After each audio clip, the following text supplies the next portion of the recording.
कुरान पाक में वाक़या है कि उसने 70,000 या 80,000 जादूगर बुलाए और उन्होंने कहा कि हम तो मूसा अलैहिस्सलाम के साथ मुकाबला तो करने के लिए तैयार हैं, लेकिन हमें ऐसे चोगे सुलाकर दिए जाएं और ऐसे डंडे जैसे मूसा अलैहिस्सलाम के पास है, ऐसे डंडे बनवा कर दिए जाएं, फिर हम इनका मुकाबला करेंगे। जब वो जादूगर आए और मैदान लगा, और ये कुरान पाक में ये बात मौजूद है, आप ख़ुद इसकी तिलावत कर सकते हैं, पढ़ सकते हैं, जिसमें अल्लाह मूसा अलैहिस्सलाम भी आ गए और मूसा अलैहिस्सलाम ने पूछा, हाँ भाई पहल कौन करेगा, ये अब मुकाबला हो रहा है। तो मूसा अलैहिस्सलाम को उन जादूगरों ने कहा पहल तो हम करेंगे पहले।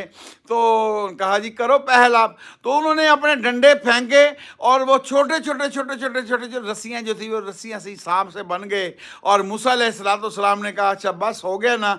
अब डंडा जब फेंका तो इतना बड़ा अजदहा बना, सारे को सारे जो सांप थे छोटे छोटे सबको एक ही लुकमे में खा गया। और मूसा अलैहिस्सलाम को तो ये मौजज़ा देखकर वो सारे जादूगर सजदे में गिर गए और ईमान ले आए और कहने लगे हम तो